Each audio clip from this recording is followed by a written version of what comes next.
ಭಾರತೀಯ ಚಿತ್ರರಂಗದ box office ಇತಿಹಾಸದಲ್ಲೇ ಗರಿಷ್ಠ ಗಳಿಕೆ ಕಂಡ ಚಿತ್ರ ಎಂಬ ದಾಖಲೆ ನಿರ್ಮಾಣದತ್ತ ಮುಖ ಮಾಡಿರುವ ಚಿತ್ರ ಬಾಹುಬಲಿ 2.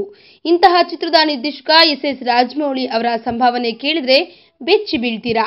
ಹೌದು, ಭಾರತೀಯ ಚಿತ್ರರಂಗ ಮಾತ್ರವಲ್ಲದೆ ಹಾಲಿವುಡ್ ಮಂದಿ ಕೂಡ ಒಂದು ಕ್ಷಣ ಭಾರತದತ್ತ ತಿರುಗಿ ನೋಡುವಂತೆ ಮಾಡಿದ ಚಿತ್ರ ಬಾಹುಬಲಿ 2.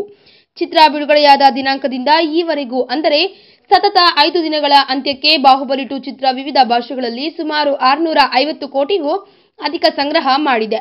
ಖ್ಯಾತ ಆರ್ಥಿಕ ವಿಶ್ಲೇಷಕ ರಮೇಶ್ ಬಾಲಾ ಅವರು ಈ ಬಗ್ಗೆ ಮಂಗಳವಾರ ಟ್ವೀಟ್ ಮಾಡಿದ್ದಾರೆ.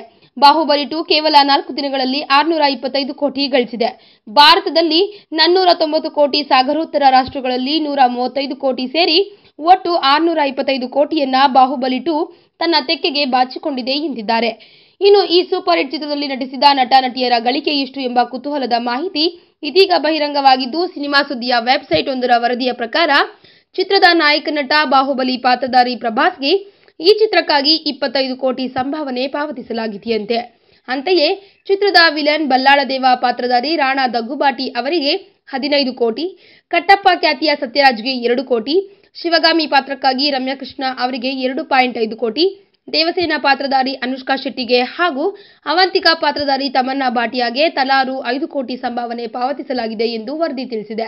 ಇನ್ನು ಇಡೀ ಚಿತ್ರದ ಸೂತ್ರಧಾರಿ ಅಂದರೆ ನಿರ್ದೇಶಕ ರಾಜಮೌಳಿ ಅವರಿಗೆ 28 ಕೋಟಿ ರು ಪಾವತಿಸಲಾಗಿದ್ದು, ಇದಲ್ಲದೆ ಚಿತ್ರದ ಲಾಭಾಂಶ ಅಂದರೆ ಚಿತ್ರದ ಗಳಿಕೆಯಲ್ಲಿ ಶೇಕಡಾವಾರು ಲಾಭಾಂಶವನ್ನ ನಿರ್ದೇಶಕರಿಗೆ ನೀಡುವ ಕುರಿತು ಒಪ್ಪಂದವಾಗಿದೆಯಂತೆ.